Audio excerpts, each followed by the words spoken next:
What's going on, everybody? Welcome back to the channel and welcome to episode 8 of the Moviegoers Live Show. So basically, I invite a guest in per stream and get to talk about pretty much anything that comes to mind in regards to any predetermined topic. But tonight is actually going to be an interesting one because we actually have somebody in here on this stream that actually worked behind the scenes on a movie here tonight. So this is going to be an interesting one. So hope you guys are ready as much as I am. So welcome to the channel, Mr. Josh Leete. What is going on, Josh? Hey, Luke. Thanks so much for having me, dude. How are you? Doing great, man. Again, thank you for being here. And thank you for telling me about this. Because, I never thought I would actually be able to, hear about this. Because, I never really get in contact with a lot of people on my channel, for that actually worked on a movie. Right. And it was just it's kind of I don't want to say a fluke thing, but it was just kind of I almost stumbled into it. And then, how many years later it is, shoot, we're coming up almost on 20 years, 17 years since that movie's been made. Yep. I was scrolling across YouTube and I saw your video on United 93, which I actually, so folks know, I approached Luke because I think this movie doesn't get talked about enough, and rightfully so. I mean, it's a tough subject. Like I said to Luke several times so far, you can't really, I mean, it was a good movie, but you can't come home from it and go, wow, that was a good movie. Yeah, it's the not subject matter's tough. And so finding somebody that appreciated it, I was like, well, shoot, somebody might actually want to talk about it. And so here we are. Yeah. And it's definitely one of those films I can't really say you should watch more than once, because you're probably just going to be in a depressed mood for at least a couple days. Oh yeah, it's a tough watch. I mean, it's one of those you walk out of the theater afterwards and it's quiet, and rightfully so. It should be. Yeah, it's not you walk out of what is it, John Wick Chapter 4, the Super Mario Brothers movie, where it's you just immediately just want to talk about it. Top Gun. Another one. Yeah, there you go. I had to see that one in IMAX a few times. That was fantastic. Or even Scream 6 for that matter. It's not yeah, I still have to see that one. I haven't seen that. It is on digital now, so you're lucky. Okay, fair enough. So I'm going to be watching that here pretty soon. Fair enough. But you've seen it, or have you seen it already, or this will be the first time? Yeah, I did see it already. I saw it in theaters with a packed out theater, dude. And how was it? It was awesome. I think it's the best sequel by far. Okay. And for it to be the sixth movie in the franchise, dude, that's a massive compliment. Yeah, by the time you get to 6, we're talking, we're almost getting Sharknado territory. You know what I mean? It's so that's what I would at least expect. So that's cool to hear that they did well, because I thought, I mean, my gosh, the first one, I was probably around your age when it came out, probably maybe a little younger, and wow, that was a shocker. And then of course, through 5 sequels, some of them haven't been the greatest. So it's good to hear that they got a decent one again. Yeah, I mean, even though I really love 2, 2 is for a while before 5 and 6 was my favorite sequel, because I mean that's the only really good sequel that even existed. Because I mean 3 was fine, but not 3. 4 was fine. I meant to say, because I do not like Scream 3 at all. Okay. 3 is bad. Gosh, when we get to 3, 4, 5, it's I don't know if I even go anymore. But 5 at least was respectful enough for the franchise, even though it was without Wes Craven. It's they actually were able to prove that they could carry on the franchise without him. Okay. So okay. And they did the same thing with 6, because they introduced new characters. Yep. And in 6 they go to a different setting. They go to New York this time. Wow, that's got to be. I'm gonna have to see it. It's got to be interesting. It's gonna be interesting, I tell you. But yeah, my theater was just loving the movie. Even when we got to the third act, the killer reveals, boy was it a ride. Awesome. So I'm not spoiling who the killers are, though. No, I can't do good. That. You can't. I can't do that. Are you a movie buff that has to see every movie in the theater? I mean, do you have a movie channel? What is your philosophy on that? I usually don't go to see every movie. I kind of just choose what movie I want to see because, like, in regards to the when I go to the theater, because now I pretty much go almost every week. Like, Okay. but usually I choose what movie I want to go see because, like, well, and at first it also kind of depended on the weather because Scream 6 came out the same day as 65, which is a film I Okay. really wanted to see, but the roads were crappy. And then I was like, well, okay, don't want to waste my time then because I heard it was Yeah. bad. Yeah, I understand. But then there were some films that were on my most anticipated list that I wanted to see, like Shazam! Fury of the Gods, but it didn't get very good reviews. Yeah. I went and saw I think it was Shazam. Yeah, it was rough. I mean, I enjoyed it. Like, I mean, it wasn't bad, but it's just, yeah, I definitely understand people's criticisms. Yeah. Black Adam got kind of a tough rap as well. What did you think about that one? Did not hold up as well on a rewatch. Like, Yeah. I really liked it in theaters, but after rewatching it, I was like, oh boy, this is a little bit rougher than I remember. Yeah, I think it was fun seeing The Rock, being the guy at first. So that was exciting for me. But then, yeah, I started to.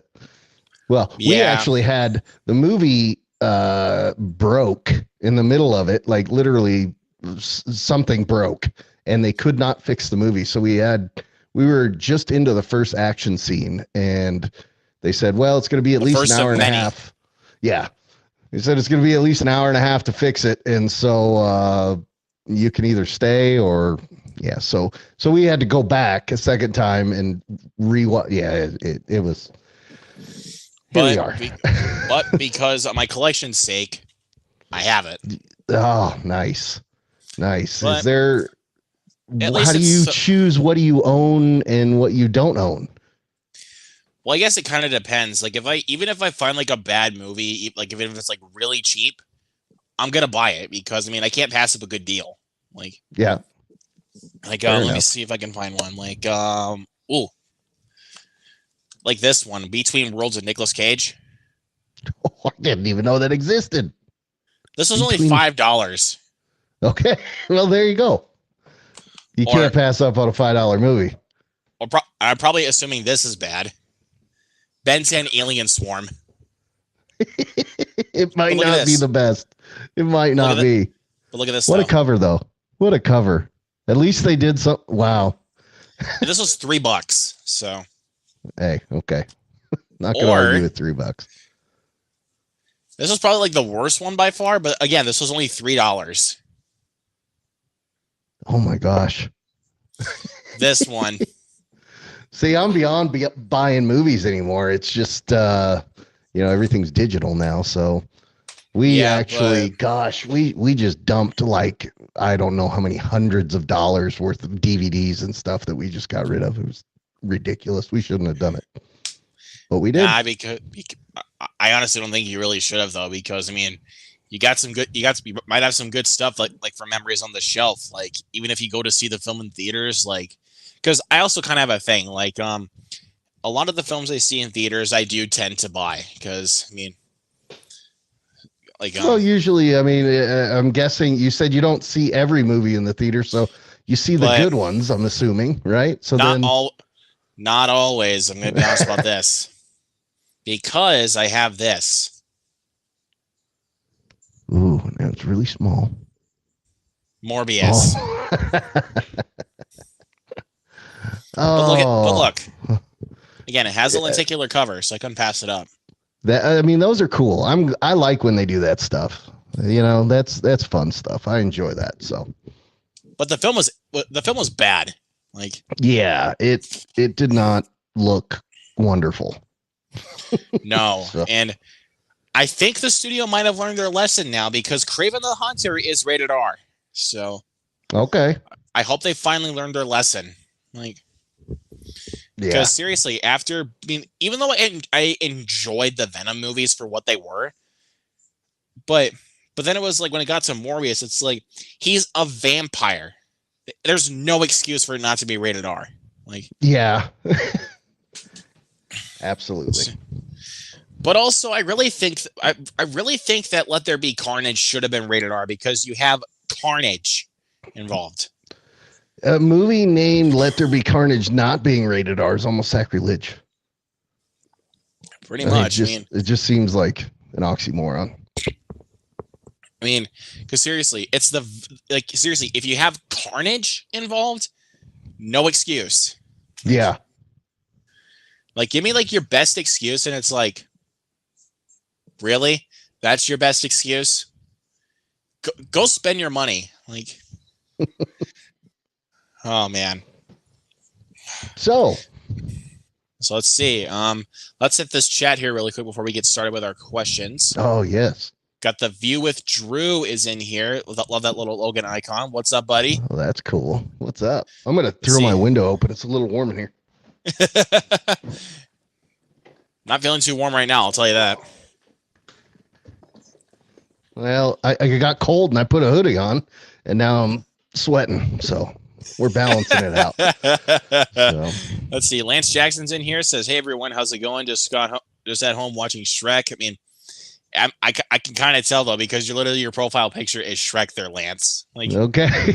It seems like we could see that one coming, right? I mean, it was like, how would it be if it's like, hey guys, I'm at home watching Terrifier 2 because my profile pic is like Art the Clown.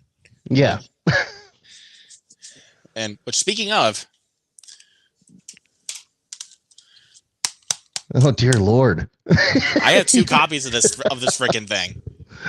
Oh, I love it. But what do you do with 2 copies? What are you going to do with 2 of them?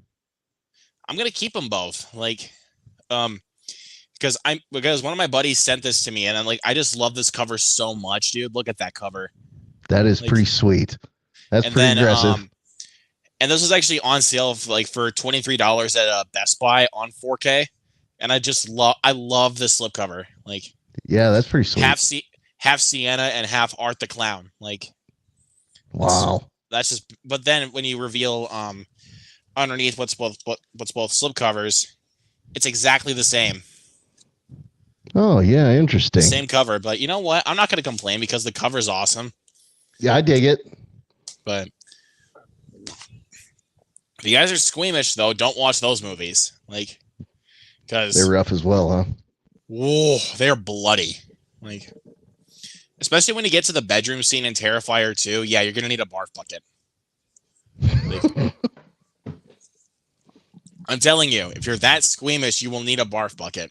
Like, okay. Let's see, Jared Runner. What is up, Jared? My homie. Hey, what's up? My watch along co-host, Mr. Fritzky. What's happening, brother? Hey. Glad to see you here, man. Steve Drew says just dropped Josh a sub. Well, good man. Hey, thanks. Good man, I appreciate it, man. I really appreciate it. We appreciate it. Yeah, definitely. We're trying hard to grow. We're actually primarily, a sports channel. Really, I don't want to say we have a set definition, but 99% of our stuff is sports related. So this is a little bit out of the ordinary for us, but this is awesome. Again, I thank you for allowing me to come on, and I'm glad we could simulcast as well. Absolutely. That's pretty cool. So, yep. And then the Filminator is in here. What's going on? Says, what's up? Hey, what's up? What's up, Filminator? I'll be back. Lovely. All right, so let's get started with these questions here that I have prepared for you, Josh. I'm excited. Rock and roll. So again, if you guys don't know, he was actually worked behind the scenes on the film United 93, directed by Paul Greengrass, which if you guys have not seen, you have to be in the mood to watch it. But I'm telling you, watch it. Yeah, it's worth at least checking out once. Definitely. Yeah. So Paul Greengrass is the director. How did it feel getting the call from him to actually come work for him on the film? Like, it was, I like that question. That's a great question. Because actually the way it happened was really non-standard. Originally, so Paul Greengrass, as you know, is a guy that likes it to be as authentic as he can. And so what he does is he will use some actors, mostly he will find people that, for instance, if it's a scene that has a butler in it, he'll find somebody who that is an actual butler to play that part because they will make it look very, very natural. And so they actually sent a team at the time. So, okay, whoa, let me back up even farther. The movie was filmed at Pinewood Studios in England. And at the time, I was stationed at RAF Lakenheath in England, which is about 70 miles north of London. Anyway, they sent out a team to the base to see if they could find a location with actual air traffic control scopes and such that they could film the air traffic scenes. And it just so happened that that is my career field, my job. I was in aviation. I flew for a while, and then I got into air traffic and airspace management. And at the time, I was in charge of the airspace down there in middle to southern England. It's actually all uncontrolled airspace, but that's a different story. So he sent the team out there, and I was entertaining these guys. By entertaining, I mean just walking them around, answering questions, things like that. And they started spitballing about, hey, there's 6 scopes. In fact, I think I have a picture on mine. I don't know how well you'll be able to see it. Probably won't be able to see it actually. But I guess you won't be able to see it. But the folks, if they jump over and watch my stream, I'm not telling you to leave his stream. Don't leave his stream. Do not. Watch mine later. Watch mine later. It's just a picture of a radar scope is all it is. In fact, there, I'm taking it off. So now it's nothing. It's nothing different than what we've got here. Anyway, it is a bank of 3 radar scopes on one side of the room, a bank of 3 radar scopes on the other side. And so what they were asking was, hey, could we just basically kind of put a curtain here and we use this half of the room to film and you guys do your thing on this half? We're running military operations out of there. We were the busiest military flying operation in all of Europe at the time. So it wasn't going to be possible for them to film in there, but it was still fun to talk with them. And as they were kind of getting about to leave, he said, hey, do you know where we could find, and this is a heck of a question. Do you know where we could find some air traffic controllers with American accents? And we're literally standing in the middle of the radar approach control at a United States Air Force run facility. So I said, yeah, I've got about 85 of them that work for me. And I'd love to set up a casting call in our break room here.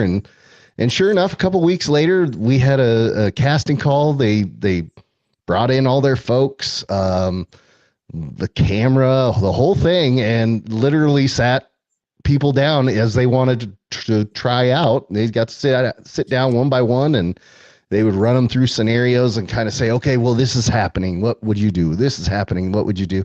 Anyway, so I sat and watched because it was all my troops, this is like my kids. I was like, this is so cool. Look at them go. They're all going in there and doing their little acting. And it was really, really cool to watch. And we got to the end, and a few of the troops said, Captain, why don't you go in there and give it a try? And whatever. Sure. Okay, whatever. I will.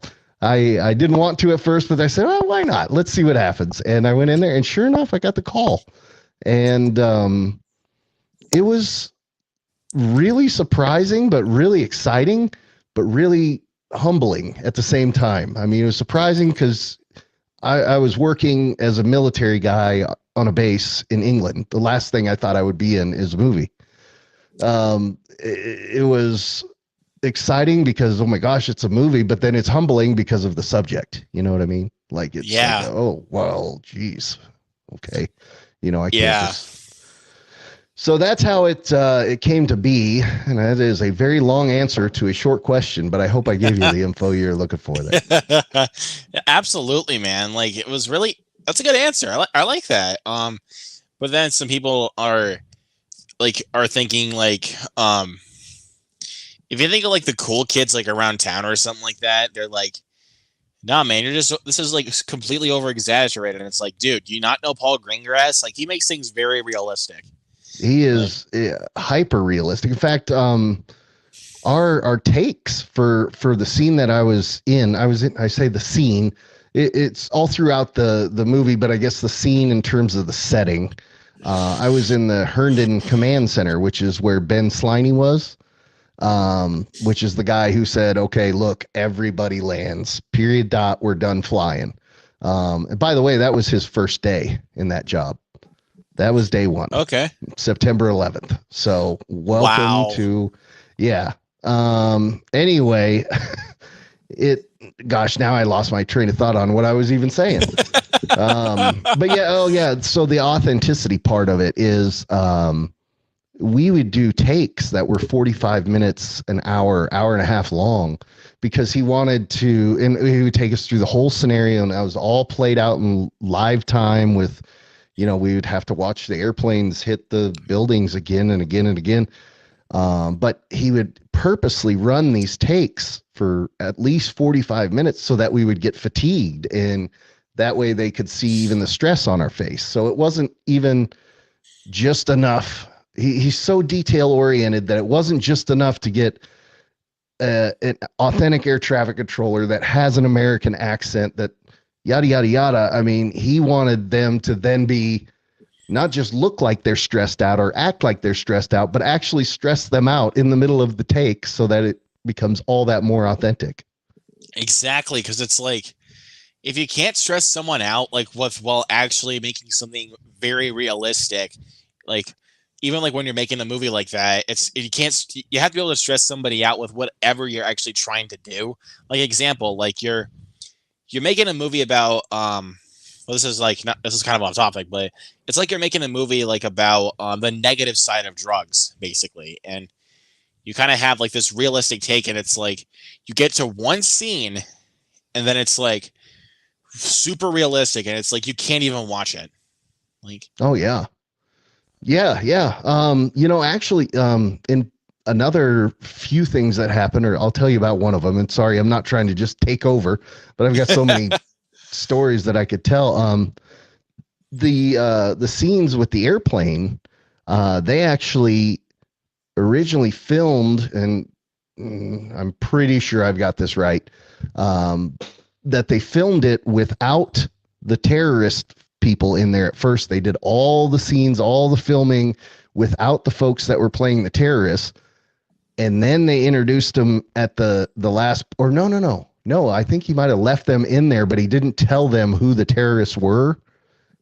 Bottom line, he made it so that even for the passengers of the airplane who had been there and acting for weeks on end in these airplane scenes, the first time the terrorist hijackers took over the plane, that scene, that was the first time that those actors, actresses found out who was actually playing the terrorists. Like, he wanted that authentic reaction of, oh my gosh, like I didn't even, they weren't even allowed to know who the people were that were going to then play the part of the attackers. right. Because it's like, but it's some things like some really small things like during filming, they want to keep a secret to. It's not like they want to just reveal everything that's going to happen like while you're filming. Because it's like, okay, so it's like they show you most of the things, but then it's like they keep one thing secret and then they just completely improvise it. Like, yeah, and that way they can capture the authenticity of the moment, and Paul Greengrass is a master at that. That's why he's done so well and had so many great movies. There you go. Like, he was actually filming right after United 93. They filmed The Bourne Ultimatum, and so one of the, I guess, benefits of being cast in this movie was, now again, I wasn't just me, it was a whole bunch of my troops and folks from the sister base that was right next to us at RAF Mildenhall. There were all sorts of American air traffic controllers from the military that were in that movie. And shoot, now I did it again. I forgot my train of thought on what I was actually talking about. We did it again. Doggone it. Oh, shoot. It'll come back to me. It'll come back to me. I'm sorry, Luke. Oh, you're good. You're good. Yeah. So it's really interesting. Like, because even like when you watch a film like Captain Phillips, like you can tell how authentic it is because of how Paul Greengrass handles the material that he's working with. Yeah. Yeah. And there we go. That's what I was on authenticity. Well, they filmed the Bourne. I got to slow down. The Bourne Ultimatum after United 93. That was the next one. And since they had our names, and it turned out one of my controllers looked exactly like Matt Damon. Exactly. And he actually ended up getting cast as Matt Damon's extra for, all the scenes where they then didn't, I guess, have to pay Matt Damon to be in them. So kind of a cool deal for that kid. And it all happened because of these guys, showing up at RAF Lakenheath asking if they could film in our radar approach control. Next thing you know, you got a kid that's Matt Damon's extra. I mean, it's wild, wild. Like just looks exactly like him. Oh, it was crazy. I mean, crazy how much he looked like him. But yeah. Wow. So I think they used him for like 30 days in a row. Like we had to approve some special leave for him or something like that. I can't remember all the details. It's been a while. I've been hitting the head a few times since then. So I forget things. But yeah, I think they used him for like 30 straight days. Wow. Hey, I'm sure he made some good money doing that too. So he's going to need that money for it. I'll tell you that. Because like when you're working, man, you gotta get the money to work. Like, oh yeah. That movie stuff, it pays well. They pay you well. So, man. Anyway. Not unless you're making a really low budget movie, they're not really going to pay you well. Like, right, but I mean, even now we were officially cast as extras because, so if you go and you look in the credits, you will not see my name. It will say our credits says thank you to 48th Fighter Wing for, I can't remember what it says, but that was us. The reason we're not in the credits is because even though we were given, lines and things to say and whatnot, going back to that accuracy, the people we were playing, for instance, the position that I was working in the movie was actually kind of where Ben Sliney would be working, but he was obviously a main character and had to be used for a whole bunch of other things. So I kind of sat in that role. Well, that means that officially via the authenticity, my position, the part I played didn't really exist. That was Ben, who was also in the movie. So they can't list me because what part did I play? I didn't play a real part. I played an extra, but got to talk and do all sorts of cool stuff. But so that's how that all worked out. Yeah, for sure. I mean, I understand that, but I was trying to say, like, when you look at like really low budget movies, like say like at least like at or under $100,000, it's like they're not even going to pay you very well because it's like it's that much of a low budget. Like, how? Yeah, they don't have much to give. Because it's it's like, okay, here's what we're going to give you. We have the easiest shots to take. We're just going to move the camera, just be like, yep, like that. Like, and I was just like, can you let us see for a minute? Like, if you guys know what I'm referencing, I'm basically kind of talking about Winnie the Pooh, Blood and Honey. Like that I have not seen, Luke. I'm not gonna lie to you. I don't think you should. I really don't think you should. Because okay, fair enough. Well, thank you. I mean, just look at like one of the kill scenes from the movie. Like the camera work is so bad. Like, dude, you said it enough when you said the title. Winnie the Pooh, Blood and Honey. I mean, that says all you need. A beloved children's character becoming a slasher killer. I mean, that just has low budget movie written all over it, right? Because seriously, that movie was like the reported budget for that film was literally under $100,000. But if we just call it $100,000, like That's just bad. Like, There's not a lot of money to go out to the actors for that. No. But I exactly, mean, because if it makes it to the theaters and it does okay, then you're in a movie, you know. I don't know why But that film made. I really don't know why that film went to theaters. Like, yeah, I don't either. I mean, because no disrespect to any film out there. I mean, there's a lot of work that goes into them. I'm not trying to. There's some rough ones out there. Like, Not I'm not trying to everyone's a wish hit, any right? failure on the filmmakers or the production companies that worked hard on the film. Like, I'm not trying to wish any failure on them because, I mean, but what I'm trying to say is, like, when you have that low level of budget and effort put into the film, they, like, before the film even saw $1 out of the box office, they already greenlit like 3 more films for like that cinematic universe they're trying to put up. Like, they greenlit a sequel already, and then they greenlit a Bambi and Peter Pan horror film. That's an aggressive decision. Because it's like, hey, I guess somebody's watching them, man, because the people that are greenlighting these things, you know, not every movie's a hit, but these guys, if you're the one that's putting a green light or a red light on a movie, you know, saying yay or nay, you've been around, you know some stuff, you know, and so it's like, yeah, but what I was meaning was like, it was before the film was even released in theaters. Like, oh, so they didn't even, okay. It was before the film was even released in theaters that they greenlit those films already. And another thing is the reason why the film has made so much money already, just based on the film's reported budget, like, they chart because the film was exclusive for Fathom event screenings, basically for other people.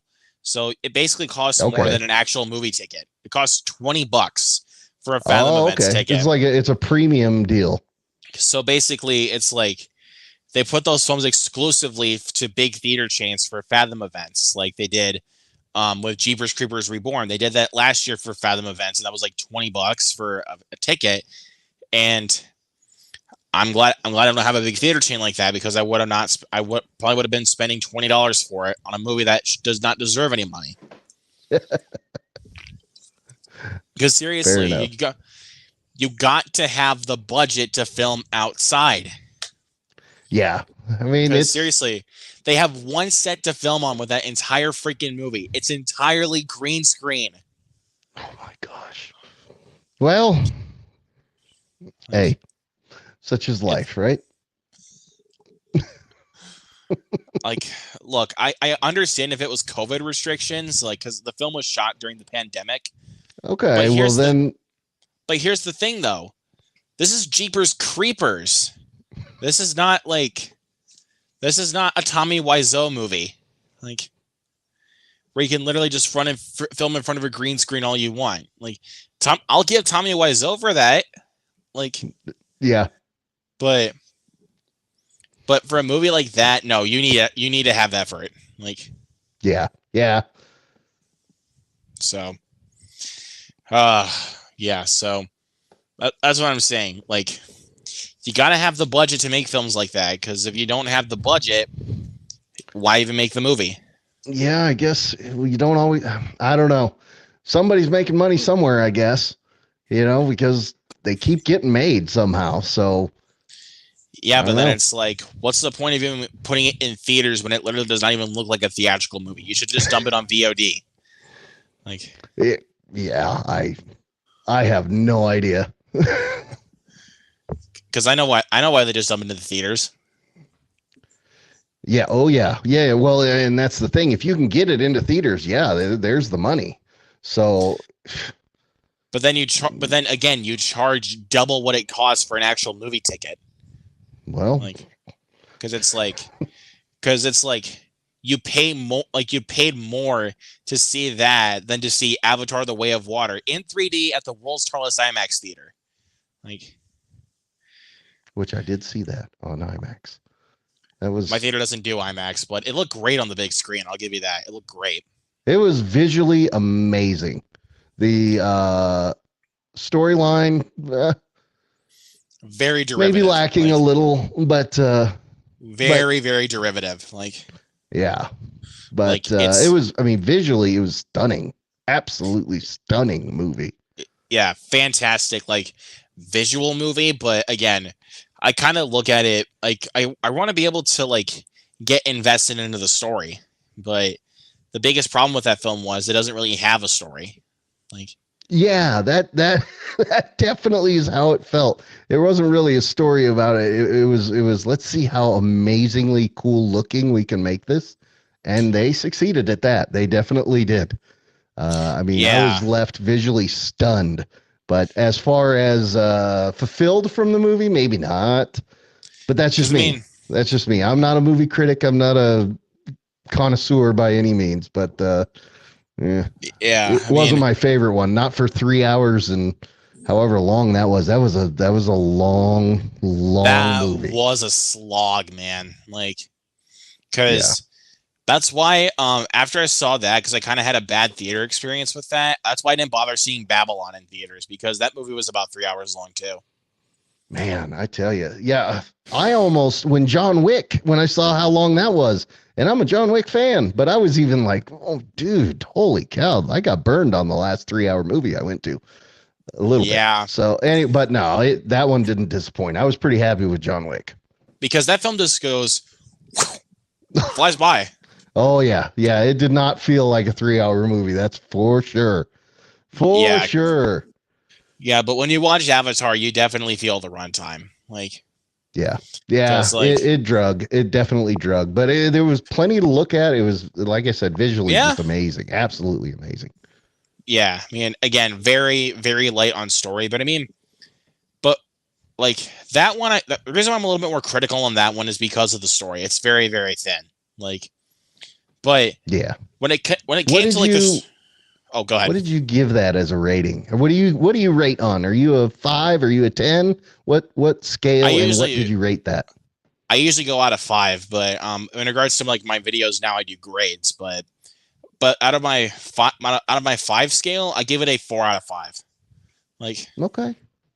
Fair enough. but but um but if it's something like the Super Mario Brothers movie, I can give that thin story a pass, because that's kind of the point of all the Mario games. They don't have the best Yeah. stories. Yeah. Which I mean, it sounded like you enjoyed the heck out of that movie, right? Of course I did. I'm a Mario geek. I mean, hold Yeah, on. I grew up on Mario, man. That was my video game as a kid. So, my wife and kid went and saw it. I haven't seen it yet, but I definitely want to see it. Is it one that Yeah, I need to see in theaters? I mean, you got to see it for the animation alone, like, yeah, because the it's that animation is glorious. really okay. Fair enough. But I I'll was give going it to a show you. try. I keep wanting to reach for my phone to check like movie times and things. I'm like, oh yeah, I'm using my phone. That is a lot of Mario. What was that? That was all Mario. What?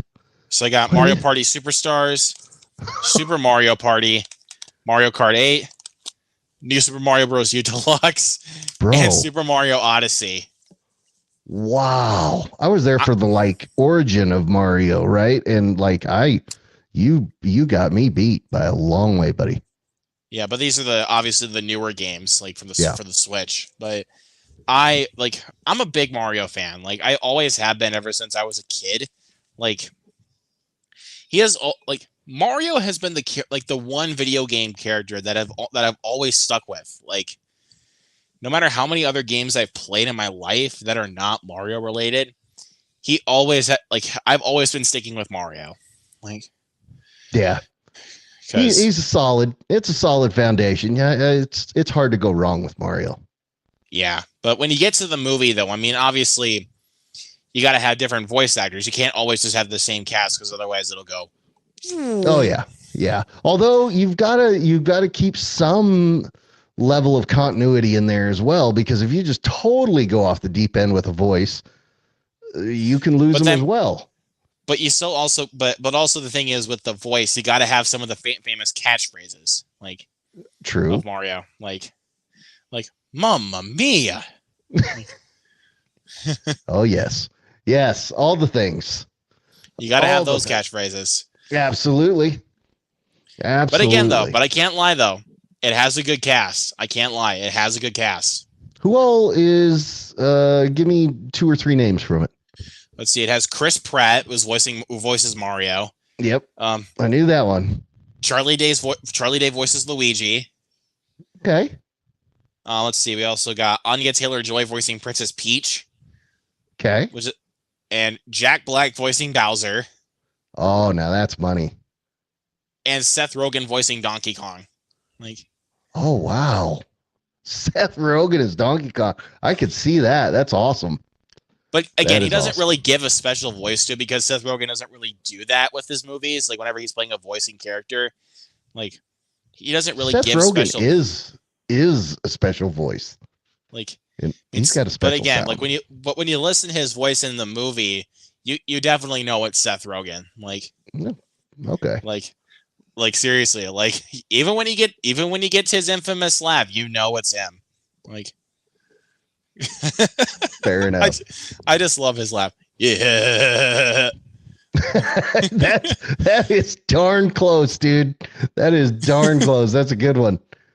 Oh my gosh. I just love his laugh. Like no matter how annoying it may sound, it's just really funny. Yeah. He's got a unique voice, and it's yeah. I'm excited to hear him as Donkey Kong. Yeah, he's great as Donkey Kong. Let's see. Keegan-Michael Key voices Toad. Okay. Well, he doesn't. I got it. But he doesn't sound like him. Like he does not sound like Keegan-Michael Key at all. Like. Oh really? He just does this totally special voice for it. Or did you mean totally? Yeah. Well, yeah. That's exactly how I meant it. Right? Yeah. I had to do the right on with that. Absolutely. Absolutely. Yep. And but also, you kind of might have expected this, but Jack Black does not sound like himself either. So. Yeah. Yeah. Let's see who else is in it. Fred Armisen voices Cranky Kong. Like. Okay. I love Cranky Kong. Like. Cranky Kong's hilarious. Like, despite how much of a greedy grandfather he is to or basically how much of a greedy dad he is to Donkey Kong, he's funny. Beautiful. Who is this guy? Oh, I love it. Yeah, I'm excited to see it, hear these guys, and yeah, like my kid went and saw it with my wife. He absolutely loved it. He raved about it. So it's got to be worth a rewatch in his mind, which means that I get to go. So that's good. That's good. Yeah. I mean, you definitely got to see it in theaters, though, because it is definitely worth a theatrical experience. Well, that's good. I'm glad I asked you. So definitely going to check it out. You're the movie guy. So definitely. Yeah. Because it's like, there's going to be films where it's like, is it worth a theatrical experience or should you just wait and see it at home? Like, but it's like, when you really want to get like the good experience out of it, or even like, or hell, just get some big laughs out of it, then go see it in theaters. Like, cause then you'll be laughing along with a crowd. Yeah. Unless you're talking about Renfield, which God, that like my theater was pretty much empty when I went and saw that movie. It was me and 3 other people. That was it. Really? Did you see it in the middle of the week on a Tuesday afternoon? No, I saw it opening night on Friday. Like, and it was empty? Like barely anybody was in there. Most of the people that I saw going into the movie theater were either seeing Air, the movie about the Michael Jordan shoe, and fair enough, and or the Super Mario Brothers movie. Like, okay, or maybe even John Wick. But it was like, come on, you guys, support original projects. Like, excuse me, Dracula. Nicolas Cage playing Dracula. Nicolas Cage, I think, can play anything. It just seems like he can. As long as you give him the right role, though. Like, as long as you can give him the right role. Man, he's so. I mean, he's not Jim Carrey that can like turn anything into anything. He can become anything he wants. But Nick Cage, he's diverse. I think. Because I mean, come on, in The Unbearable Weight of Massive Talent, he plays himself. Like that's yeah. And then and then in Willy's Wonderland, he literally plays as the janitor that does not speak a single word. Like, it's interesting.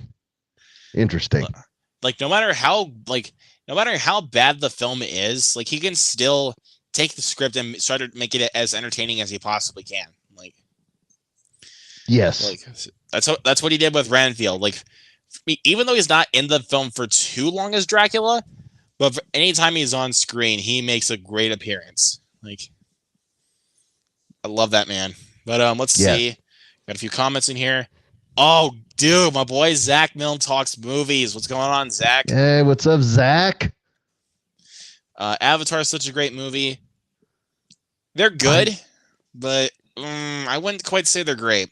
It depends upon what kind of definition of great movie you're saying. Now, if we're going visually appealing, that was the most visually appealing movie I've seen in a long time. If you're going story, go ahead. If you're going like Oscar-worthy story or something like that with like the Creed movies, nah. Yeah, it left a little to be desired. Let's just say that. But the story leaves a sour taste in your mouth. So it was still cool to go see. You know, it's one to see on the big screen though. But it's just like, but the more you think about it, it's like, I don't know. I don't really feel like watching it again. Like, I have not been back, and I don't know that it will make it on my shelf.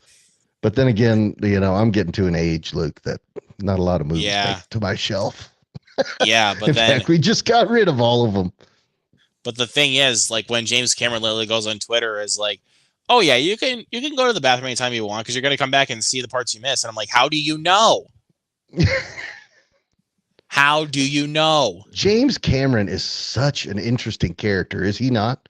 Sorry, not to divert us, but I watched just the other day a thing where he went down to like the bottom of the biggest abyss in the ocean, like. What? you go from making movies, I mean, to exploring the deepest parts of the ocean. I guess you got Jeff Bezos who went from, you know, selling books to going to space. Man, there's some interesting stuff out there right now. Yeah, but his ego, man, I tell you, it's bad. Like, Nah. Am I still here? Oh crap! The static is in again. Oh no! Oh no! We're having another problem, guys. Here, let me leave and come back. We'll try that. Somebody tried to call me. Oh no! Oh God, guys, it happened again. Like, so yeah, he'll be just right back in just a second. So we will wait for Josh, and then we will try to continue on.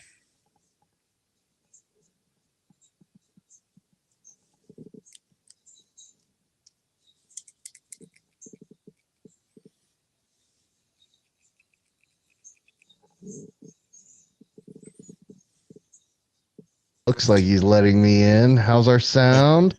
There we go. That's better. We're back.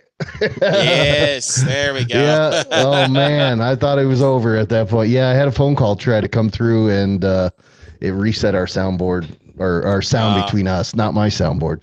But anyway, yeah. So let's rock and roll before I get another call, I guess. Yep. Sorry about that. Yeah. I'm learning. I didn't know I was going to do that. So what do we got? Let's see. Who would you have on your Mount Rushmore comedy actors? Ooh. Oh my God. That's a good question. Well, Jim Carrey has to be there. I mean, definitely Jim Carrey for sure. All the Ace Venturas, and now one that you may not know, or maybe you will appreciate, Leslie Nielsen, the Naked Gun movies. I love that man. Yeah. Now I mean, he's a little. Those were even a little old when I was a kid. You know, and I loved him. So I didn't know if they transcended this much time, but I'm glad to hear they did. Would he be on your Mount Rushmore, Luke? I think he would be like super close to being there, but does not quite make the cut. All right. Who's on yours then? Let's see. I'm trying to think of other comedians that I would also put. So yeah, Jim Carrey, Mike Myers for sure. Oh gosh, yes. Oh yes. All the Austin love Powers, that. Yeah. I love Mike Myers. God, man, this is such a good question. Like it is. It's fantastic. Great question from the Filminator. The Filminator. Boy, comedian. So, Man, that actually turns into kind of a tough question. I mean, Go ahead. I can consider Nicolas Cage a comedian because I mean, he's done some comedic roles, yeah. and a lot of the stuff he's in, he's mostly really funny. So I mean, I'll count it. Sure, why not? So throw him in there. Jim Carrey, Mike maybe Myers, Leslie Nielsen, Mike Myers. Those are some pretty solid names. Yeah, you've got the movie wall. See. Yeah, that's so I'm my old that's brain. what I'm literally trying to do is like try to figure out what movies have just made me die. Oh, yeah, you know what? Adam Sandler. Adam Sandler. Oh, what are we Sandler doing? For sure. What are we Love doing? Adam Sandler. David you go Spade, in your home. guys like this. You Chris go in Farley. your home. You're too good for your home. Oh my gosh, I can't believe I forgot about all those guys. Yeah, Chris Farley's and the David Spade, Adam Sandler. I love Chris Farley. Oh, there's so many good ones. Yes. You know what? We were just talking about him a little bit ago, so I'm gonna go ahead and mention him to also put on my Mount Rushmore. My guy Seth Rogen. Yeah, he's got some funny roles out there. His voice carries him as well. I mean, he just talks and it makes you smile just because his voice is so different, you know? Yeah, he's just that funny. Like, God, dude, like I just can't get that laugh out of my head. It's too funny. Like, oh yeah, it's iconic, definitely iconic. If there's ever gonna, let's see, if there's ever gonna be an award for most iconic laugh ever, it would easily go to Seth Rogen. Like, I mean, who has an iconic laugh? You've got Julia Roberts, I would say, is probably the female most recognizable laugh. But for dudes, Seth Rogen would definitely be right there if he's not it. Oh yeah, he's definitely it. It has to be Seth Rogen. Like, yeah, I don't think I'm arguing with you on that one. Yeah. Again, dude, I can't get enough of his laugh. His laugh is too funny. He is. He's great. He's great. Like, seriously, even when he uses it in Chippendale Rescue Rangers, like,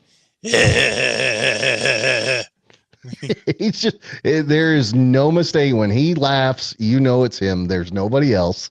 It's not is that guy? No, you know instantly it's Seth Rogen. Yeah.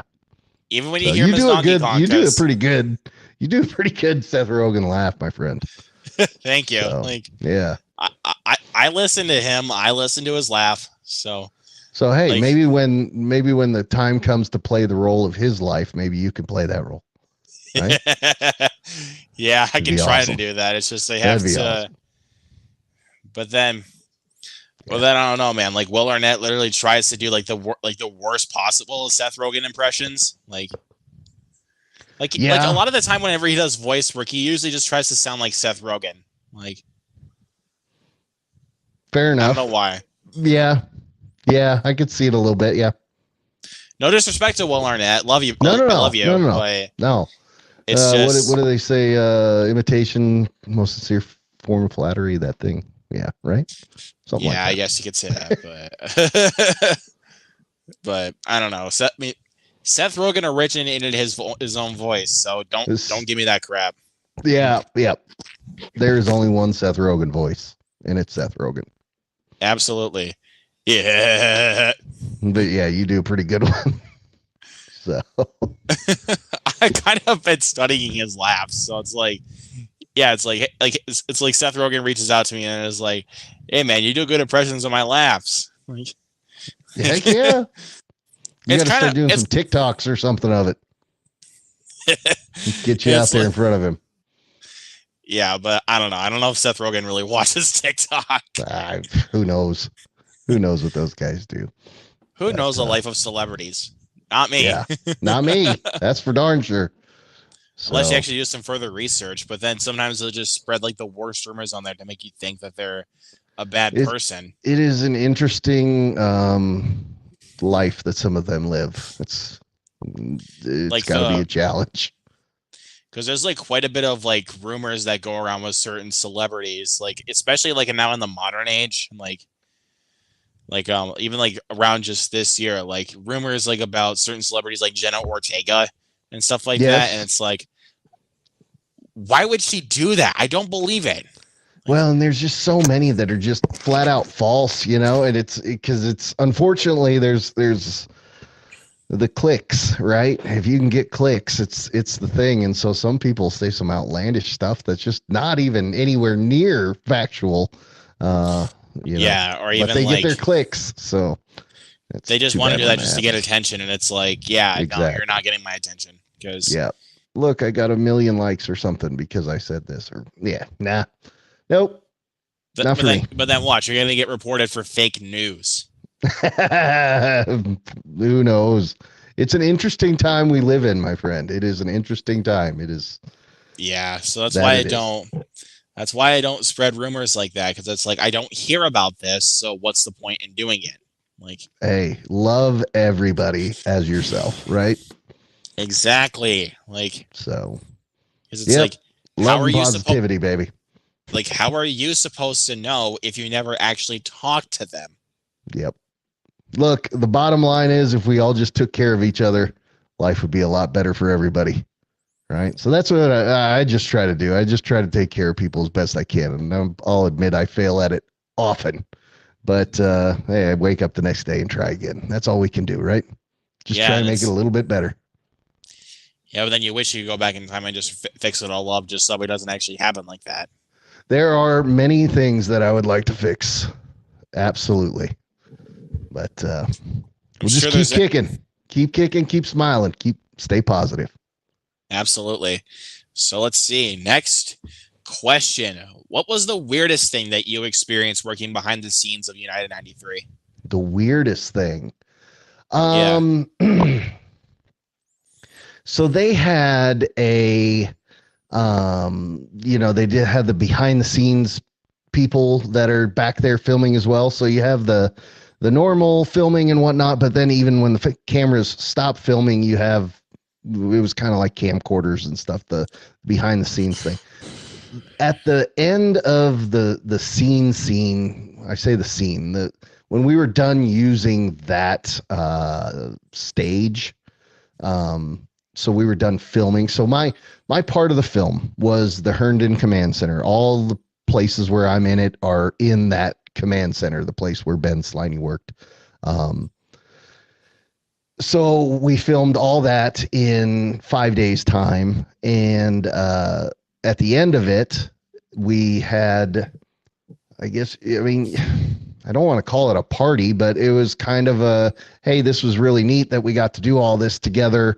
And it was this very weird feeling because again, it was the movie that has the subject that is such a tough one and such a serious one, but yet we had just finished filming a stinking movie, which is like, holy cow, we got to be in a movie and this was pretty neat and wow, we just accomplished something. And so it was this weird mix of I want to be happy and excited, but everything we just did was just total Debbie Downer because of, I mean, literally for 5 days, for a minimum of 45 minutes at a time, over and over and over for hours and hours on end every day. We just relive September 11th over and over Yeah. and over again. And so when it finally ended, the filming ended, there was that relief that, oh, wow, this should be cool. I should be happy, but it was tough to be. So that would definitely be the most awkward, I think, probably part of it. Definitely. Yeah, definitely. And then it's like, it's crazy that the whenever you guys finish filming like that, you guys get those kind of like awkward experiences. But then it's like, even like when you're still on set, like when you're working on a movie, it's like, the weirdest thing just happens completely out of nowhere. Like example, like, not trying to get too personal with him or anything, No. but with Mike Myers, a lot of people on set usually refuse to work with him because of his attitude. Oh man, Like, I haven't heard that. That's too bad. and he even fired a crew member for looking him in the eyes on a particularly bad day. Yeah, that's tough. A friend told me about that, and I was like, only the director can fire a crew member, not an actor. Like, Yeah, like yeah, who knows? And that's one of those, it's who knows where that story came from. Who knows the validity I of it? I was mean, it, I was told about that. So, no, fair. like, if somebody actually tells me about it, then yes, I will believe them because they tell me. Yeah.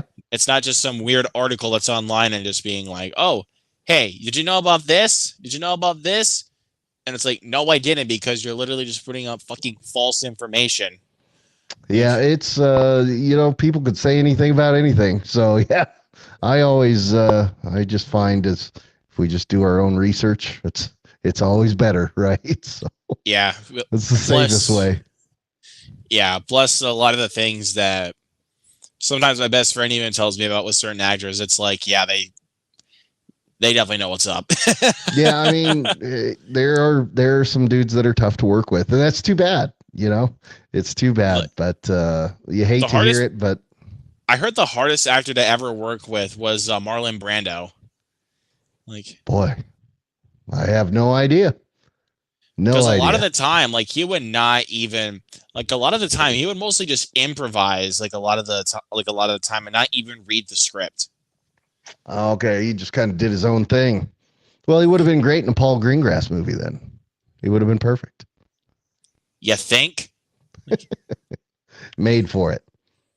exactly, because it's like you're making a movie and it's like yeah, like you make this kind of if you make a comedy like this or something like that, then yeah, you can do improv. Like because that's kind of the thing with comedy is improv. Like Oh yeah, but yeah, yeah. not to Oh, point out there's so what the many. one we're I wasn't pointing out the one the movie we were supposed to be talking about, but I'm obviously meaning like but yes, obviously there's not like much of a script to go around with that kind of stuff because it is real life events. Mm-hmm. So yeah, so if you guys did like a lot of like, did you guys actually do like did the actors like do like a lot of improvising or? Yes. They would. Hmm. For instance, there's one scene that my friends like to tease me about, and I'm yelling. It's I'm supposed to be yelling at the military because they're not, responding the way we were supposed to, or whatever. So I was just basically given, you know, rough guidance of, just hey, say something to them that's aggressive. And so there's a scene where I'm actually just completely yelling, saying, "Oh, you know where they are, you see where they're going, yada yada yada," all this stuff. And it was just all improvised. And actually, there weren't even cameras on me for that part. It just kind of happened. And again, that's the way Paul Greengrass does all his stuff. Is just try to let it be as natural as possible. But when it happened and I start yelling, one of the guys with the camera turns around, comes right up and gets in my face, and so it ended up in the movie. But yeah, I get teased plenty about that one. But that was all made up. I mean, it was all just. They just said, they said some things like at one point they had me go tell Ben, hey, a small plane has hit the World Trade Center. That was a exact line they wanted me to deliver. It obviously didn't make the movie. But there's a whole bunch of lines that didn't make the movie. But really cool thing is they don't know what lines are going to make the movie when they're filming it. So they have to pay you for all the lines that you say. So I got paid for all these lines that never made it into the movie, but a few did. So, and it was a lot of improvisation. Definitely, there was just some minor guidance, and every once in a while, hey, we need you to say exactly this. But most of the time, it was just free reign. There you go. Like, yeah, I kind of get it. Like for a big real life situation, like where you just feel like you're there and it's like, yeah, you don't always have to have like lines to say, like just keep the film going. Mm-hmm. Yeah, there was a general, there's a general flow of things that would happen. Like, at X time, this phone's going to ring and, it's going to be, this guy's going to pick it up and this is going to be the message delivered. But aside from that, it's okay, natural reactions, and they just, after 5 days of filming, they just pick the ones that they like the most, and there you go. Yeah, I mean, I kind of get that because it's like sometimes they look at your line or they hear how you say it, and it's like, let's use this, put this one on the cutting room floor. Like, yep. There's a yeah. It was. I tell you, after we filmed. Now, again, I lived over in England. Well, it got released in the States first before we got it over in England, and so it was really weird because I had been in the movie and filmed it and been there for all this stuff. But then it came out, and I had no idea if I was even in it. Like, I didn't know if anything made it. I didn't know if everything just got cut on the floor. If they went, oh, look at that guy, looks like a fool, get rid of that. I had no idea. And it wasn't until, a day went by or something, I started getting phone calls. People saying, oh man, I saw you, blah, blah, this, that, and the other thing. That was awesome. And they're explaining to me things that I did in the movie. And, like, I have no idea what you're talking about. We filmed for 5 days over and over and over again. I said a lot of things. They were all different. A lot of it was just ad lib, and I haven't seen the movie. I have no idea what's in it. So I literally found out, oddly enough, it was filmed in England. I was living in England, but I found out from people who were watching it in the States whether or not I actually made it into the movie. It was a unique. And then when it finally got released on base, this was a funny thing. So I went and watched it, and it was a somber movie, obviously, but there was a guy sitting next to me that every time we would get into our scene in the Herndon Command Center, if I came on the screen, I would feel him kind of look at me. So anyway, after the movie, when the lights went up and all that, he looked at me and kind of gave me that look in the eye. Like, he didn't actually have to say anything, but I was like, yeah. Like he was just looking at you, like he's just looking at you like, yeah. Like, I mean, it's crazy stuff. Hey, you know what? Actually, I brought some props. Can I show you some things? Go right ahead. From the movie? Absolutely. Okay, so this is kind of some cool stuff. So during the scenes, there's just a lot of busy stuff going on, and that's your typical extras. That's what a standard normal extra is used for during a movie, because most of the movies are really scripted out, and not a lot of guys. Well, there's only one Paul Greengrass. Paul Greengrass does it Paul Greengrass's way. You don't hear of other people doing it really that way. So anyway, the extras in the movie, there's a lot of busy work going on in the scenes just to make it look like it's an operating business. And so literally their only function is, hey, I want you to walk this way, then I want you to walk that way, then I want you to go this way, and it's just people just walking by. Well, they start handing notes and things to people because, again, you're doing this for days on end, 45 minutes at a minimum at a time, and so anyway, somebody passed me a note, and it was actually, they had done I don't know how well this is going to show up. I'm going to try. They had done a drawing of. Here, let me put you on solo layout quick and see. I can see it better. All right. There you go. So there it is. That's sorry, it's kind of tough to see, but that is a drawing of Paul Greengrass. Wow. Somebody named, sorry, it's tough to see. I'm sorry. Somebody named Val drew, and it ended up getting passed to me during one of the scenes. And I said, heck no, I'm not passing that on. I'm keeping that thing. And so I kept it, and afterwards had Paul sign it. And so it says, who is this? Mel Gibson, and then Paul Greengrass signed it. So that was kind of cool. And then that's awesome. My main scene, the first scene where I'm in the movie, I give a briefing to Ben when he comes in on his first day. So he walks into the Herndon Command Center, everybody claps, and the reason why everybody claps, if you didn't know during the movie, next time you watch it, everybody claps. It's because it was, like I said, his first day. It wasn't his first day in the command center, it was his first day in that job. But I mean, that's a heck of a first day. Anyway, so the first scene that I'm in that made the movie, I'm briefing him on weather. And so this is the screen. Right. Here, let's see if I can. There you go. See, that'll pull up there. Yeah, it was just backlit. And it's got my little casting, wherever that is over here, the casting call stuff. Nice. Sorry, I know it's blurry. It's not really great, but what it was, this was filmed in 05. It came out in 06. Yeah. And so it wasn't an actual computer screen. It was just this is just like a transparency, and it had a light behind it. So it didn't move at all. Any of the screens that you see in our scene that are moving are fake, because they were all just like this. But when they tore down the set afterwards, it was like, well, they're just throwing stuff away. So I grabbed that, and I've got some other things, and like I've got the shirt that I wore during the movie. It's somewhere. It's in an attic somewhere. I don't know. It sure as heck doesn't fit. That was about 100 pounds ago. So,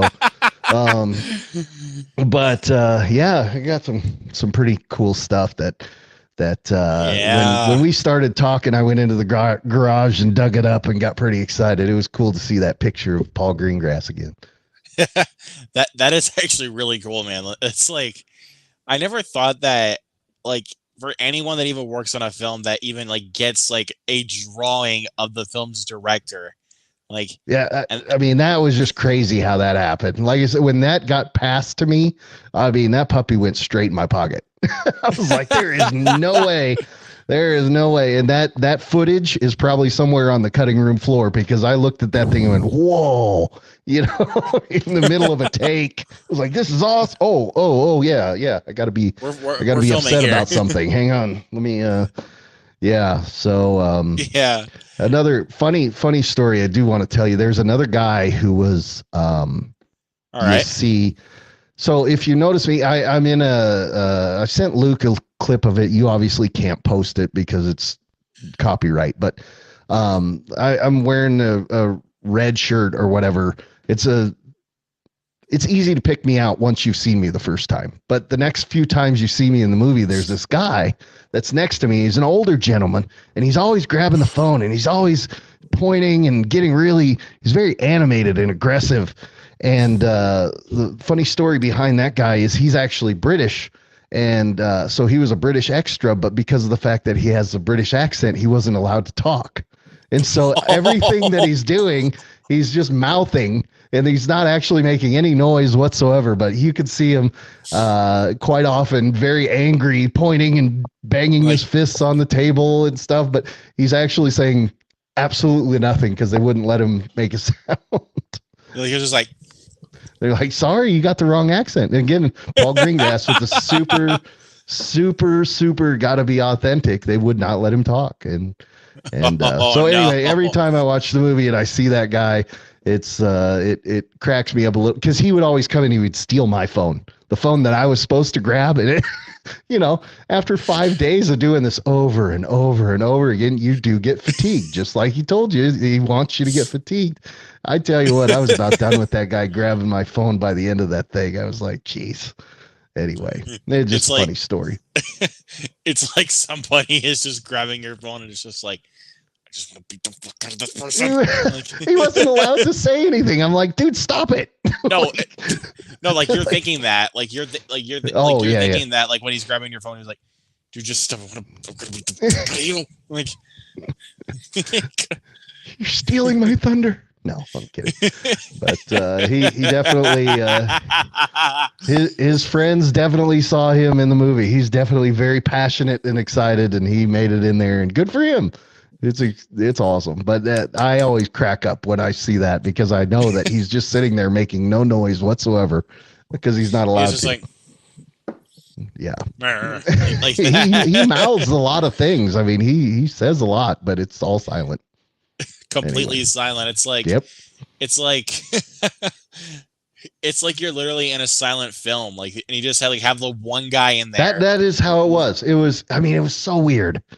So because 90% of the people in there were Americans. They were my troops. It was me. It was some other guys from the base next to us. They're all Americans. Everybody's talking, but every once in a while, that guy would come out and he'd be silent, and you're like, "What is he?" Oh yeah, that's right. He has a British accent. He's not allowed to. Oh, anyway. Oh man, that's yeah, good stuff. Good highlight stuff. of the night right there, man. That's the highlight of the night. Yeah, just that's like fun.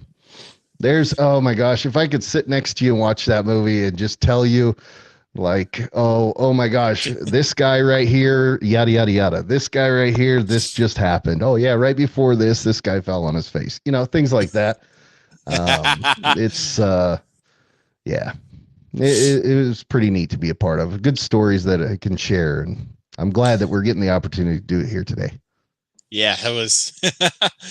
That's definitely the funniest one. Like, it'd be like you're working on a foreign film, and it's like you go to the one guy that literally has an American accent, and it's like, well, you can't talk. You just got to be mouthing all this shit. Like, yeah, like you can, yeah, do whatever you want. Just don't make a sound. You're like, okay, yeah. Like that's literally what you'll I would notice. Be doing. So seriously, if you check it out again, he's a gray-haired gentleman. I think pretty light colored shirt, khakis, tall, and he's always standing wherever you saw me. That's where he will always be. It's awesome. So now you know. Yeah. There you go. Behind the scenes. There you go. There's your behind the scenes access. Well, you heard it here first, folks. Yeah. Oh my gosh. There's so many stories I would like to tell that I just can't tell, online. Yeah, but, because it's like, I mean, some that would be approved for online, but it's not like every single story could be available just to tell online. Like, yeah, not every story needs to be told to everybody, right? Yeah, so, I mean, nothing bad, nothing nefarious, nothing like that. But I mean, just stories where it's, every once in a while, I'll as we get closer to September 11th every year, you see that movie will pop up on TV or something, and I'll stop and I'll see it, and I'll see something from our scene because it flashes back to that a lot because Ben Sliney and the whole Land Everybody, that was kind of a big deal. It was a big part of the movie aside from the event.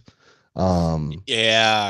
Anyway, but anytime I see it and I'll end up seeing one of our scenes, and it just reminds me of all these stories that I'd love to tell. But anyway, some of them are best just left on the cutting room floor, I guess. Yeah, but then you get some of these stories like out of nowhere, like flashback to one of my other episodes of my live show that literally out of nowhere, he literally my buddy Jacob Hubbard, what's up, buddy? If you're watching the replay. Literally tells me that when he worked at the movie theater, he literally tells me that he literally walked in on people having sex. Like, oh no! Like I'm not even kidding. No, he literally we don't need that. But this is the funny thing about it, though. This is the funny thing. So like, he used to work at the movie theater, so like they have a sheet like for ushering, like okay. So basically, if there's nobody on the sheet, so they can turn the bulb off and then go in there and clean it before they close. Okay. So there was 0 people on the sheet. So it's like, okay, let's go clean it. So they opened the door, and like those little hallway where you walk up to go to your seat. Like, yeah. Oh no, Luke. Like there's literally a guy and a girl. Oh. Right in front of him. Right in front of him in the hallway. Is it at least a bad movie? I'm sorry. I'm sorry. I'm sorry. Anyway, jeez. Yeah. And then he had to wait for a couple of minutes. Like he stood outside of the hall, the auditorium for a couple of minutes, and then literally 2 minutes later, the guy's coming out. He's literally putting his shirt on. He's like, "Sorry, bro." He's like, "Y'all are fucking gross." Wow. I would have given that guy the mop and said, "You're cleaning the theater, pal." Anyway, moving on. I know that might have been too weird to tell, but like it's out there now, Luke. No, it was out there before already because he literally told me the story. I know. I'm just messing with you, man. I'm just messing with you, having fun. Yeah. Or then like some people that literally snuck into sneak into the theater to movie, and like they're literally in their seat, like in somebody else's seat. And so then so they go to the front stand to check the stuff and everything. Then turns his head, but the eyes are still looking at them. So like, look at this. So my head is turned. Okay, yeah. But I'm still looking at. He's got him in the periph. But I'm still looking at you. So yeah. And they just charge right into the film, and it's like, all right. So he gets the security guard and walks down to that auditorium, gets his light, click, hey, get out. Oh man. Like hopefully he had they didn't put up too big of a fight. No, they didn't, because he was like, oh, okay, because the guy's like, oh, can we get a refund? Jacob's like, oh, no, you can't. Yeah. Why? Because I said no. So because it's time for you to leave. No, it's because if you sneak into a theater, there's literally no point in getting your refund. Yeah. Yeah. Because they didn't even have the ticket on them. They literally just snuck into the theater. Exactly. So that would be quite the move, wouldn't it? Sneak in, and then when you get kicked out, get a free movie. So now you get to go in for real. I mean, I guess that would be the game, but anyway. Well, sounds like your buddy took care of it. Of course, because he's the man. He's the man. Like, but seriously though, just if you ever work at a movie theater, dude, it's like you gotta brace in for some really bad customers. Like, yeah, the customer service agency, you always run into some people who are not having their best days at some point. It's bound to happen, right? Not just that, like some of them that just don't want to even follow the rules. Like they just don't even fucking care. Like there is that out there. Because the thing is, like, about Regal Cinemas, basically, like they have a rule where basically if there's a 6-year-old or under, for an R-rated movie, not allowed. So, okay, 6 years old would be a little aggressive to be in an R. So yeah, I could appreciate that. Well, 6 and under, not allowed. Like, so, because I'm on board with that. Because there's this man and this woman and their daughter that apparently was it was around the same time that I think Paw Patrol was released, and it was they bought tickets for Candyman. Interesting. Okay. Yes. Which one. Candyman though? Okay, there we go. This one. Yikes. And so he goes to get them, and he's like, hey, how old is your daughter? And he's like, she's fine. I get that, but how old is she? He's like, she's fine. Can we just enjoy our movie, please? Look, sir, if she's 6 years old or under, she can't be in here. And he's like, she's 8. She was not 8. She was 3. Oh my gosh. Oh boy. So he has to escort them out of the theater. And literally he grabs, so the guy grabs his popcorn, slams it down the floor, and literally yells right in his face, like, I want to see this fucking rule. Like, he's like, oh, that's tough. And so then he says it again, and then Jacob literally loses it, and he's like, I'll show you the goddamn rule. Like, oh man. So yeah, he has to go show him the sheet for the rules and everything. 6 years and under, not allowed. Like, he's like, that's our fault. I'm sorry. Because and then the guys are like, let me speak to your manager. And he's like, I'm the manager of the night. So yeah, the old let me just turn right around. Hey, okay, here's the manager. It's me. Yeah. Oh yeah, let me go get them. Let me go get him. Oh, hey. I guess you're talking to him. It's me. I would be smart like that. I really don't care. Like, but I think that'd be the most fun part, is getting to escort people out of the theater. Like, yeah, it's got to be rough though, because those people definitely are not happy. No, it's because they waste their time. Like, they're literally wasting other people's time by going into the theater and being that disrespectful. Like, yeah. Because, let me kind of set the stage for you. Like, how would you feel, like, if I just came into the theater, like, what's a good example? Like if you were watching like Renfield or something like that, I came into the theater and I was just completely talking out loud and reacting to everything on the screen, texting on my phone. Like, how would you feel? Yeah, that's not the best movie etiquette, is it? No, Yeah, no. Especially if you're paying the prices and whatnot. Yeah, I mean, yeah. because let me see. I think I still have it. Here. Yeah, because I had to spend $10 for this. Oh I paid boy. $10 for this ticket. Like, so it's like, even if it's like a packed theater and like everybody else even wants to see it, and I was just going on my phone, blabbing and texting and all that. Like Yeah, everyone would be mad at me. Like, and rightfully so. I mean, they paid money, right? Yeah, that's yeah, movie etiquette. exactly. It goes back to that I think we were talking about earlier. If we all just tried to take care of each other, I think things would be a little bit better. Exactly, We because stopped worrying about number one and started worrying about everybody else. Yeah. exactly, because like I'm not gonna lie, like there were some guys like that were sitting to the right of me during Creed 3, which is kind of awkward to talk about right now. But anyway, No, um, it's a, but anyway, it was during like one of the most emotional scenes in the film where I was literally bawling my eyes out, like, and I don't know what the fuck they were whispering about, but they were laughing, oh no. and I was like, really, you're doing this to me, like, I dated a girl back in the day. I mean, this is many, many moons ago, but she had a cackle for a laugh. And great gal. This is not disrespectful to her at all. I'm not meaning it in a mean way.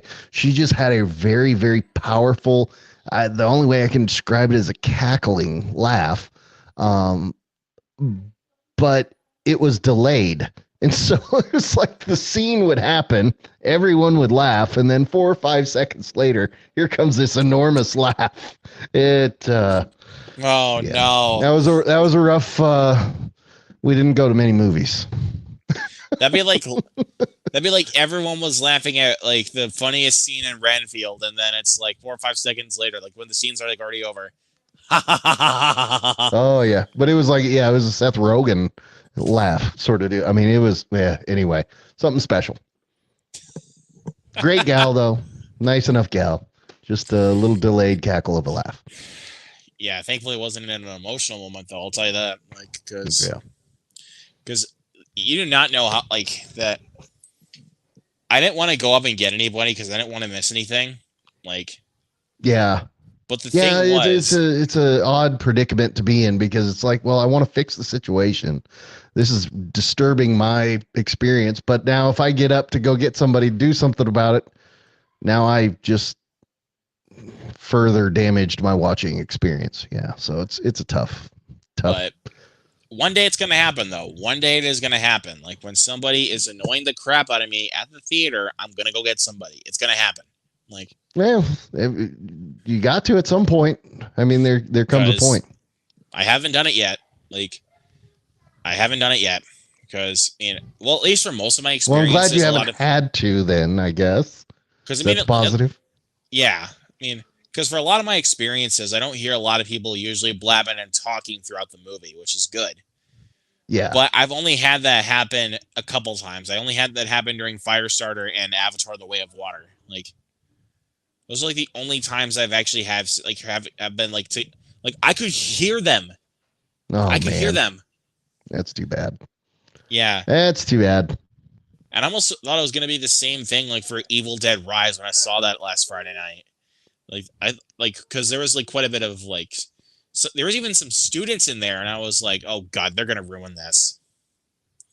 Like Did they? I thought no, Or did you manage to get through it okay? no, because Sorry, there is a lot of commotion out there. There's some party going on out there. Wow. oh god, Sorry if you could hear that. I can't hear it. So Okay, good. Good. But- There is definitely something going on out there. Who knows? Maybe. yeah, We may but I didn't have to. But thankfully they didn't ruin it though, because a lot of the time I wasn't really meaning to, but a lot of the time I was reacting to stuff on the screen because I was freaking terrified. Like, So I was like, well, I mean, I guess the movie was effective. Oh yeah, it was. I yeah. mean, if you watch Evil Dead, then you know what I mean. Like, because that stuff is pretty creepy. Like, yeah. So yeah, I mean, but thankfully I didn't have to have anything ruined with that, because you did not know how mad I would be if someone was talking like during like the best scene in the movie. Like, yeah, that's rough. Let me see. Like, if somebody was like blabbing and talking during like the greatest scene in Scream 6 or something like that, I would literally be mad. Like, yeah, and that's tough because you can't get it back. You can't hit rewind in the old movie theater. So, yeah. Yeah, but I mean, I'm gonna, but then again, like if it's for a bad movie though, I'm not gonna care if I go up and go get somebody. Like, yeah, because I mean, because I want to be able just to enjoy the film even if it's bad. Like, sure. Well, I mean, you paid money for it. You might as well sit there and get something out of the deal, right? And then you just get some blabbing fucking idiot just to come out there and then just destroy all your shit. Like, it can be tough. It can be tough. Again, thankfully I haven't had to go up and go get somebody at all. Yeah, absolutely. Because a lot of the time, a lot of the people in there are respectful. Like, well, and most people are. That's the good thing. So, and other people, you know, they paid the money as well. So you hope that they are willing to at least quiet down and watch it. They're looking to get the same thing out of it that you are. That's the idea, I guess. Yeah, but I mean, even if I'm laughing loud though, that means I'm enjoying the film. Like, I'm not well, trying to be and most disrespectful. likely everybody is laughing along with you because it's probably a funny part, right? So, like, I mean, sometimes the theater's silent for that, and I was like, really, you guys? Like, really? Because like, I think it was what's a good example? Like with I think it was with either Cocaine Bear or Violent Night. Like, there were some moments where I was laughing out loud, and then some people were not even laughing, and I was like, you guys do not have a good taste in comedy. This stuff is hilarious. Excuse me. Yes. Sometimes it takes different people have different appreciation for things.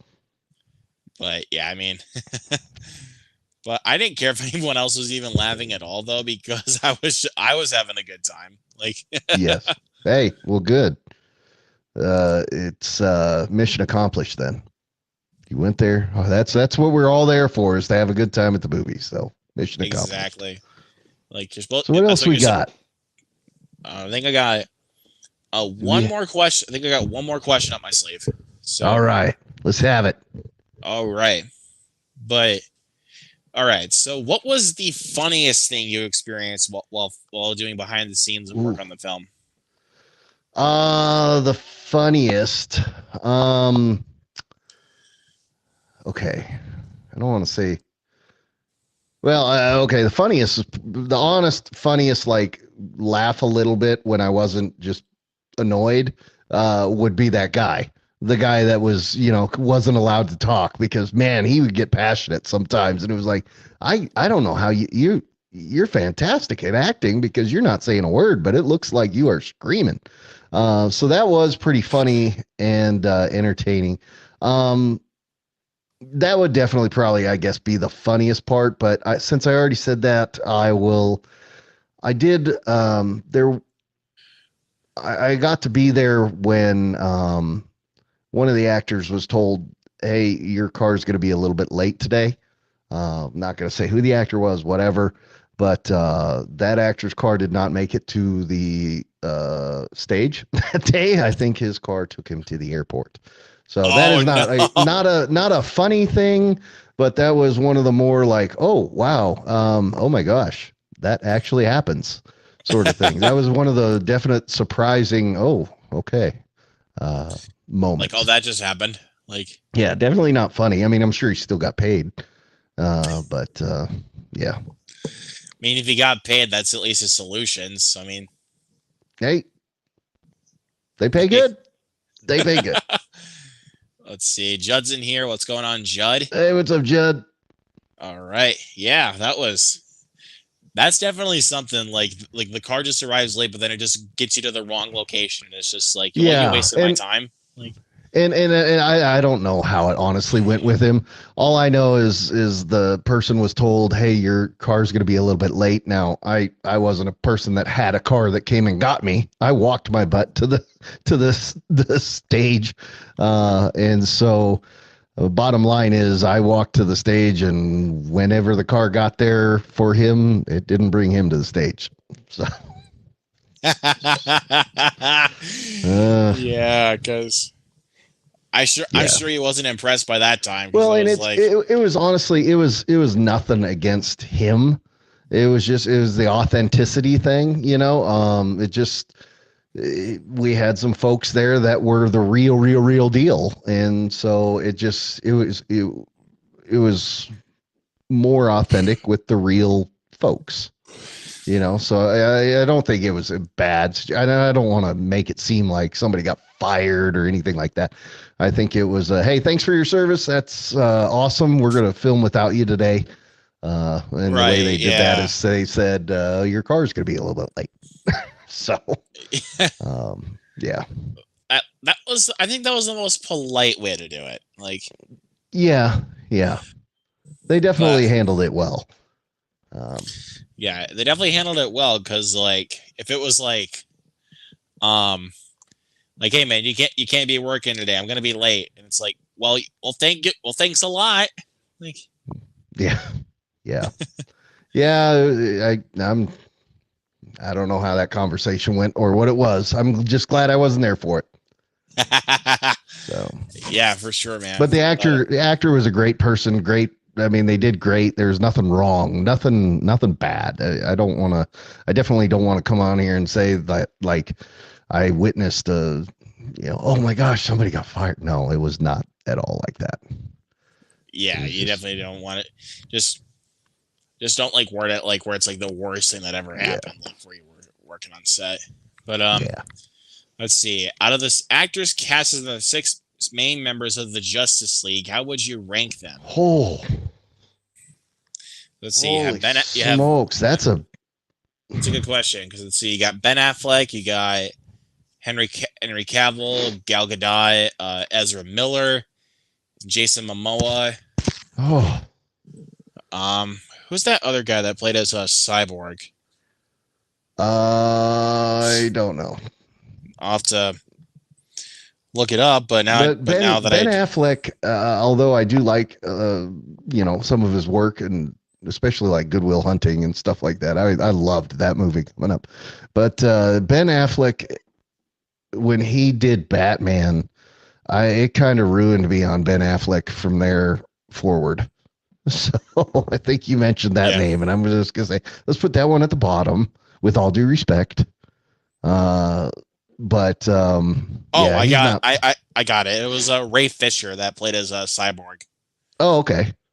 There we go. So yeah, where do you rank them? I put Ben at the bottom. I'd probably put somebody like Henry at the top. Maybe Gal. She did. I mean, when she took over the Wonder Woman universe, she just took off. Yeah, I'm not sure exactly. I'd have a tough time picking a definite ranking, but that would be at least kind of my bottom and top end. What about you? I definitely would have Ben Affleck and Henry Cavill as the top 2. Okay. But definitely at the bottom would be Ezra Miller. Like, look, not because of the stuff he did, but at the same time, if somebody's got to be at the bottom of the list, and it's not to say that the bottom of the list is a bad thing. It's just this is a list of some great actors. Yeah. So I think third would be it's a tie between Gal and Jason. But I think second to last would be Ray Fisher. But even though I love Ray Fisher as Cyborg, it's just I don't know. Yeah. It's just I like the question. That was a good question. Yeah, but I just really don't want to talk about Justice League. That film was bad. Like, Yeah. Yeah. Anyway. But but hey, it happened. So, but at least we got the Snyder cut. So who cares? Yeah. Yeah. But I think that's gonna about do it for tonight, guys. Had a good time. Thank you, Josh, for being here tonight, and glad I could get you on. And thank you to everybody in the chat that also came in with us tonight. It was a really good time. Josh, let everyone know in the chat where they can find you, my friend. Oh, hey, thanks, brother. Yeah, we are known as Duct Tape Dynasty. And so basically, if you type in Duct Tape Dynasty into, let's see, we're on YouTube. TikTok. YouTube is our main one, obviously. But I was trying to think of the TikTok one. Jeez, I kept wanting to say Twitch. I don't know why. Anyway, TikTok, Twitter. There we go. It's all the T's. TikTok, Twitter, and then actually YouTube. It's all just Duct Tape Dynasty. That's our stuff. We would appreciate it. We're brand new. We're mainly a sports program. So we do a lot of sports stuff. But like I said, when I saw Luke out there and it just, you all heard how it happened. I don't have to rehash it. Was just excited at the opportunity to come on and talk about this. I think it's kind of a cool thing. So thank you so much for having me on. Absolutely, man.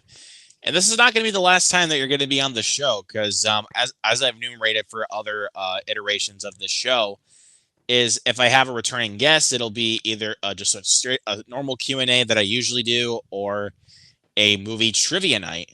So, oh, cool. Well, yeah, I'd love to come on for, hey, whatever. We'll talk more. We obviously have figured out how to communicate, and we managed to make this thing finally work. It took a couple tries, but we got it. It took a little bit. So thankfully we actually were able to get it figured out and to also get this talked about. But yeah, it was a lot of fun, man. Again, I look forward to having you on again on the show here very, very soon. So, I appreciate it. Absolutely. But we're going to head out for tonight, guys. So thank you, everybody that has tuned in for tonight. And we will see you guys next time. Peace. All right.